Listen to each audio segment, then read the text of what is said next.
Indiana Jake and the box office of doom has really stirred up emotions in Hollywood. It's been a long time since we've seen this levels of cope when it comes to an outright flop. Listen, there have been flops, busts, all over Hollywood for as long as there's been a Hollywood, but this one here, it's kind of hit a nerve.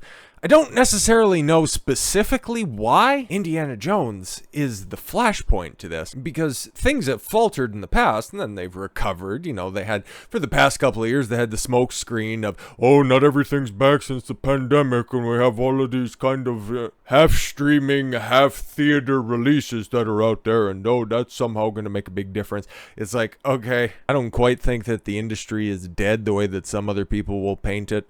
I'm just thinking that there might be a return to some decent filmmaking, or at least some experimental storytelling. The years where studios could just go ahead and crap out an adaptation of a beloved franchise, that might potentially be over. We're gonna have to see eventually what happens with the Super Mario Brothers, all the Nintendo stuff that Illumination is planning to do. If they don't start tightening stuff up and actually, you know, put forward something a little bit more than a threadbare plot, then people might start to turn on it. But when you have an indie film, knock off an indie film. I know words and all that stuff, but Sound of Freedom, like the way that Hollywood was reporting it, no guys, Indiana 5 and the Dial of Destiny, it totally won Independence Day. And it's like, nah, it didn't, because we've seen the numbers. I pulled them up here yesterday, and it's like, no, you didn't win at all whatsoever. Word of mouth for that film is absolute trash. The only people that are trumpeting it right now are the brain dead professional review class that everybody just kind of has discredited over the past half decade. So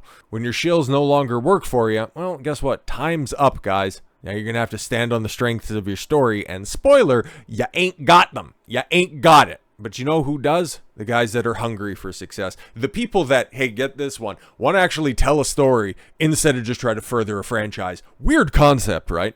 Indiana Jones successfully found the derp of derpstiny, but another action hero may have stolen his box office treasure. In a closely watched Independence Day box office battle, it was just closely watched because everybody thinks that it's hilarious. You have Indiana fucking Jones, a tentpole franchise in Hollywood. Something that even if you haven't watched all of the films, you know the character. Been knocked off by a faith-based thriller, Sound of Freedom, starring Passion of the Christ star, oh, who did he play in that film? And outspoken conservative Jim Caviezel. Yeah, so just what, one of these far-right films that I keep hearing about all the time, as well as Oscar winner Mira Sorvino, okay? Again, I know the name, but I probably couldn't pick the bitch out of an lineup. No offense, it's just, okay. Went toe-to-toe with Walt Disney-backed Indiana Jones and the Derp of Derpstiny, Harrison Ford farewell to a signature fedora-wearing adventure. I thought that was back in '89. Oh well. Well, a Deadline initially declared Indy the winner of the July 4th face-off. Revised estimates reportedly put Sound of Freedom ahead of Harrison Ford's adventure. Yeah, we seen that. They said, when it was all said and done, 14 and change for Sound of Freedom and 11.7 for Indiana Jones. And they're like, no, it's great. We found other movies. Don't worry about it. But what's this film about? Because I hear a lot of people talking about it. I just kind of want to know what we're dealing with here. Because this isn't one of those things where it's, oh, we're going to stick it to Disney and we're just going to go support that film. Maybe it's a decent story? I don't know, man. Originally filmed in 2018, Sound of Freedom is inspired by the life of Tim Ballard, a former special agent with the U.S. Department of Homeland Security. Okay. In 2013, he founded Operation Underground Railroad, an organization that works to prevent sex trafficking of children. Oh, somebody that actually does good work in that realm. Eliza Blue punching air right now. I was working on a couple of cases that fell outside the jurisdiction of the United States, and I had to quit my job to finish the cases, Ballard said during a recent appearance on Fox News. One of the first operations was this enormous hit in Colombia. It made national news, and the producers came to us and said, that sounds like a movie. Oh, very interesting, and something that is a very compelling tale, maybe something a little bit more believable than Stupid Taken. Listen, I know a lot of people like those films. I think that they're absolute dog shit. Like, I can't get over that curb-high hurdle of Liam Neeson in his soy sauce-dyed wig that he wears. I like Liam Neeson in a bunch of different roles. It's just, it'd cool it on the Just for Men. I might be able to take your movie seriously. I watched it. It was incredibly uncomfortable for a multitude of reasons. It hits on a bunch of things that I find personally detestable. Addiction and forced prostitution. I know, weird, somebody who bags on women so much finds that stuff completely and totally detestable. I know, right? Here I am sticking up for innocent women. But yeah, and the fact that it's a true story, like, that sounds good. It really does sound like an interesting film. So yeah, this wasn't just one of those things where, we're going to stick it to the big corporation. It's like, no, they went out there and they provided an alternative, an action movie with substance, and people wanted to go check it out. So is that why everybody's so messed up in Hollywood about this? Okay, and the fact that they have to run these puff pieces saying that, you know what, guys, despite the Indian elemental misfires, Disney is leading the 2023 global box office with $3.4 billion. See, guys, it's all fine. Don't worry about it. And just don't dig through any of the numbers or anything like that and realize that we're just kind of using some more favorable numbers. Kind of like how we reported yesterday that Indiana Jones ended up winning the day. Just stop it. Numbers don't care about your feelings. They'll say what we want them to say. Just shut up. We can knock Disney all we want over the less than stellar post-COVID results on Marvel, Pixar, and LucasFilm's titles. Well, Lucasfilm has put out one film since the pandemic. Marvel has put out a whole bunch of schlock that is all underperformed, and none of them have crested $1 billion. The only superhero film that has was Spider-Man No Way Home, and guess what? Guess who got the lion's share of those profits? Oh, Sony, because Spider-Man is never leaving Sony's control. Yeah, and Pixar, I don't even know what the fuck they put out that's even close to being profitable.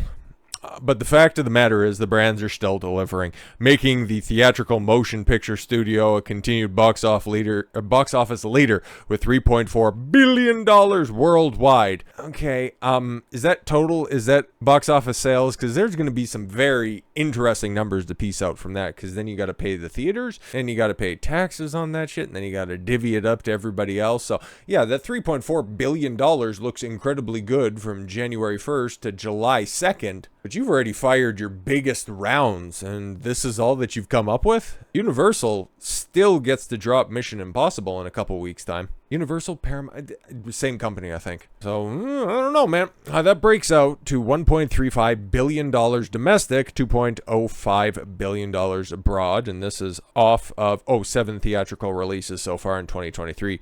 Exhibitors can continue to give thanks that the former practitioner of a theatrical day and date on streaming is no longer doing so, and committed to a theatrical window. Yes, of course. Riches of that trigger concession sales and for theater owners and other exhibition ancillary businesses and beyond. Yes, of course, IMAX and all that shit, which also multiplies the cost of the ticket prices, which what they're trying to use to factor into how much of these movies are making. So there's a lot of padding going on, folks. Disney's global take so far this year is a 3.9 times that of Paramount, $871 million of 5 movies, 3.8 times that of Warner Brothers, and 3.1 that of Sony, and more than Paramount and Warner Brothers combined. Universal is second to date, yes, with an estimated $2.89 billion off of 14 titles, propelled by Illumination's Super Mario Brothers, with a $1.33 billion, the highest grossing film of 2023 year to date. Highest grossing. Yeah, but what are these studios netting at the end of the day? Because, yeah, they made all that money, but when it divvies out, how much money actually goes back to the studio? How much profit is churned out of this? We don't want to go ahead and delve into any of the specifics right there. Disney is doing fine, guys. It's so fine, in fact, that we have to come up with brand new terminology to address all of these pathetic attempts at trying to make this look like there's a silver lining to this abject storm cloud. Does Indiana Jones and the Derp of Derpstiny mark the era of the Flopbuster? What the fuck are we talking about here, Flopbuster? The boy's blind, so I need to go ahead and zoom stuff in.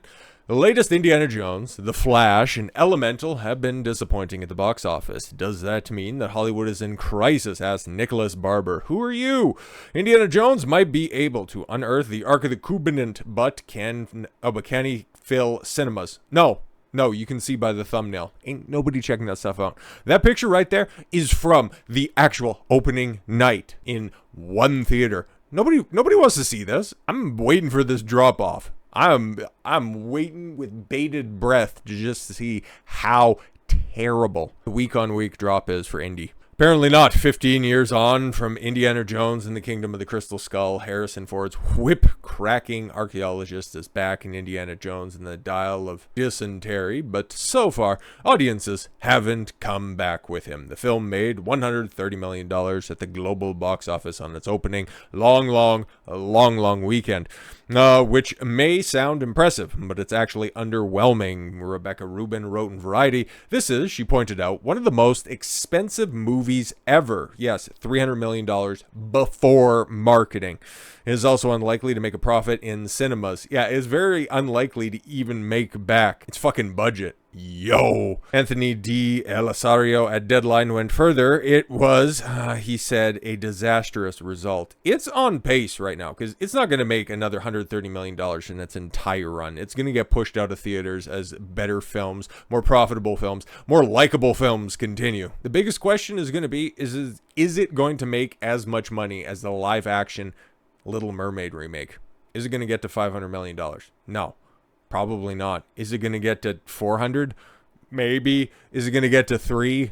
Likely. For Indiana fucking Jones, brother. But yo, this is an article from the BBC of all places.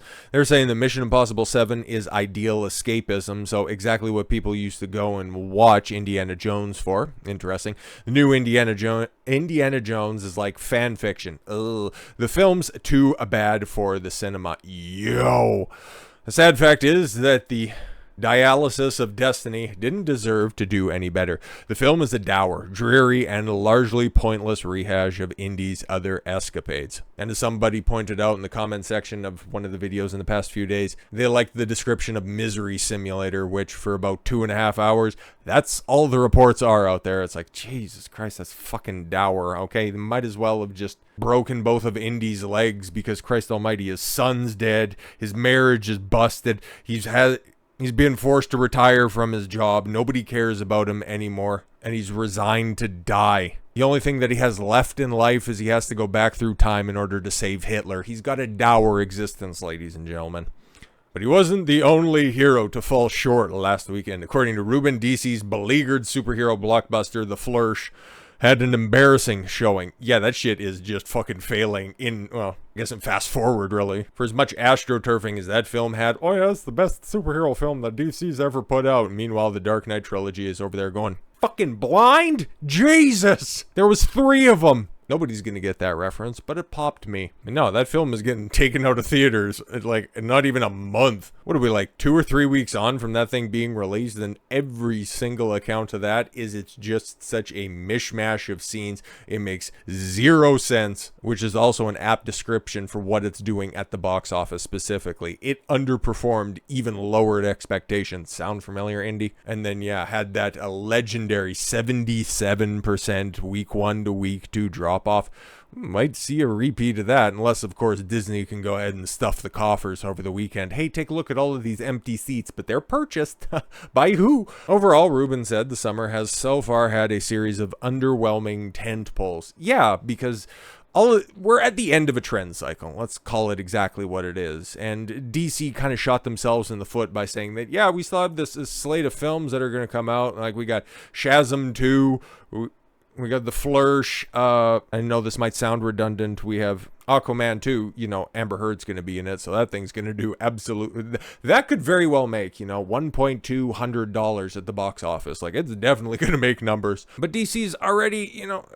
They hired James Gunn to reboot the entire fucking thing and then just roll out something new in 2025. So all of this shit isn't gonna fucking matter. Even if they're decent films, which none of them have been. But they've all been let out to die because James Gunn said that, okay, you guys are already conditioned out there to watch a superhero film and then just wait to the end to see the keys jangling to what can we expect next. And knowing that, okay, everything's just heading to a dead end. Okay, nobody's incentivized to go because that's what Marvel conditioned everybody. And I understand that DC is a completely different movie studio, but hey man, DC has been desperate to try to nip at the coattails of the MCU. So if you play stupid games, you win stupid prizes. So here you are with Blue Beetle, that's already pissed off audiences everywhere by saying in your first trailer that Batman is a fascist. That's a written line of dialogue. Apparently that's going to be in there. Yeah, Aquaman 2, and then you got to just sit out a year. Nobody's going to care. DC is a hilarious disaster. You went the entire peak of superhero films and you couldn't make $1 billion Superman film. You guys suck. Oh yeah, right. And Black Adam, that had the fucking Rock in it. Yo, that was a huge ego check for that fucker, thinking that he's this big movie star. And then yeah, your shit couldn't even do, like, what did that thing end up making at the box office? Was that, I don't even know if that thing got to 500 bills. Terrible. Yeah, and Marvel's Ant-Man and the Wasp, but Quantumania fared badly. Yeah, don't know if that thing lost money, but it definitely didn't make any sort of record charts for return on investment. But yeah, they're having to come up with different terms. Oh, is it a Flopbuster? Yeah, Flopbuster is Dial of Destiny. Oh, is it the flashpoint for a new the Flopbuster trend? No. Listen, you got a perfect example in the success of Sound of Freedom, and the perfect example in the Super Mario Brothers film, in Top Gun. 2 weeks time, Mission Impossible 7.